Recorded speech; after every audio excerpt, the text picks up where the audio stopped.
Hi students, आज हम पढ़ेंगे लेक्चर 11 सॉलिड स्टेट का। जैसा कि आप जानते हैं कि हम एक एक टॉपिक क्लियर करते चल रहे हैं और आप इसका नोट्स बनाते चलें। बहुत सारी चीज़ों को कॉम्पैक्ट करके दिया जा रहा है जिससे ऑनलाइन क्लासेस में आपको प्रॉब्लम ना हो।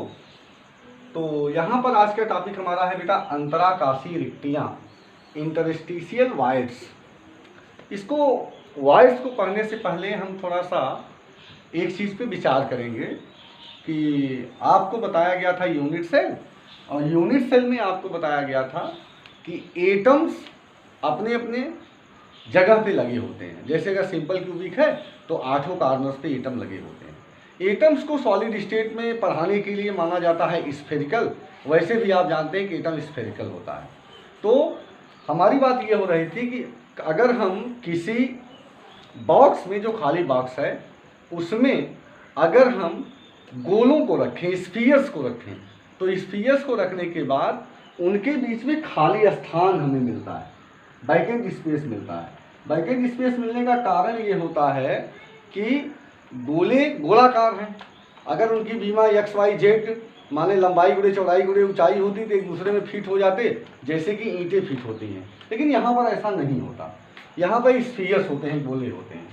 तो गोलों के संकुलन से, माने गोलों को पैक करने से जो खाली स्थान बचता है उनके बीच में, उसी को हम कहते हैं रिक्तियाँ यानी वाइड्स। तो यहाँ अंतराकाशी रिक्तियों की अगर हम डिफिनेशन देखें तो आप इन्वर्टेड कॉमा में लिखा है गोलों के संकुलन से उत्पन्न रिक्त स्थान। अब कितनी प्रकार की हैं? यहाँ पे दिया गया है कि ये 3 प्रकार की वाइड्स। पहला है त्रिकोणीय रिक्तियाँ। अगर हम 3 गोलों को एक प्लेन में एक दूसरे से स्पर्श करते हुए रखें तो उनके बीच जो खाली स्थान बनता है उसे हम कहते हैं त्रिकोणीय रिक्तियाँ। इसको हम इस प्रकार से समझ सकते हैं। आप देखिए, ये स्फीयर्स हैं, 1 स्फीयर, 2 और 3 गोले। हालांकि इन गोलों को हम इस प्रकार से सटाएं, देखिए ये 1, 2 और 3, इन गोलों को इस प्रकार से जब हम सटाएंगे तो इनके बीच में क्या बनेगा? खाली स्थान। इसी खाली स्थान को हम कहते हैं त्रिकोणीय रिक्तियां या ट्राइगोनल वाइड्स। तो अब यहाँ पे बच्चों समझने वाली बात यह है कि यहाँ पे आरवी है और आरएस है। एक रिलेशन यहाँ पे दिया हुआ है, आरवी इक्वल टू 0.155 आरएस।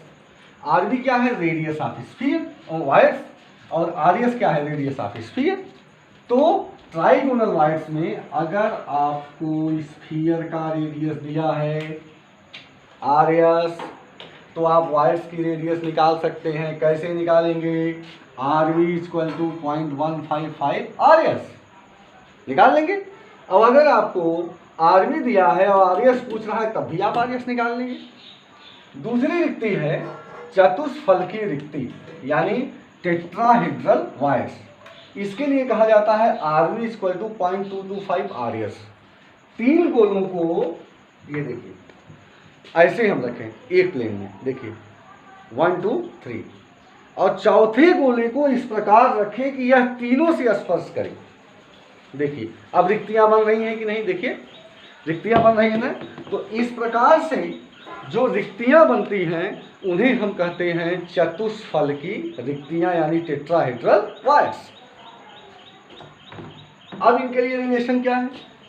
इनके लिए रिलेशन है आरवी इक्वल टू 0.225 आरएस। माने 3 स्फीयर्स को हम सटा के रखें, एक स्फीयर को इसके ऊपर रखें, तो जो रिक्ति बनेगी उसे हम कहेंगे चतुष्फलकीय रिक्ति।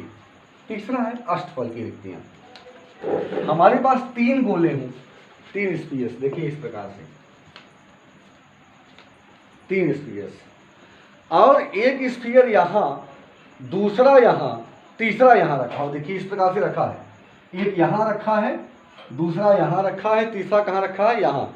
अगर ऐसे ऐसे ऐसे 3 स्फीयर और रखे हो दूसरे प्लेन में, तो इस प्रकार से जो रिक्ति बनती है उसे हम कहते हैं ऑक्टाहेड्रल वाइड्स यानी अष्टफलकीय रिक्ति। इसके लिए है RV equal to 0.414 RS. RV क्या है? Radius of voids. माने इसकी त्रिज्या, किसकी त्रिज्या? रिक्ति की। आरएस क्या है? Radius of sphere. अब यहाँ भी दो चीज़ें बेटा और आप लोग ध्यान दें, यदि लिमिट संकुलित गोलों की संख्या n है, अगर मान लीजिए गोले आपने n लिए हैं, तो अष्टफल की रिक्तियों की संख्या कितनी होगी, n के मान के बराबर होगी। अगर तो चतुष्फल की रिक्तियों की संख्या कितनी होगी, n के मान का 2 गुना। माने n अगर गोलों की संख्या है तो चतुष्फल की रिक्तियों की संख्या क्या है, 2n। कभी कभी ऑब्जेक्टिव क्वेश्चन वगैरह में ऐसे प्रश्न पूछे जाते हैं। तो ये है आपकी अंतराकाशीय रिक्तियां यानी इंटरस्टिशियल वॉइड्स।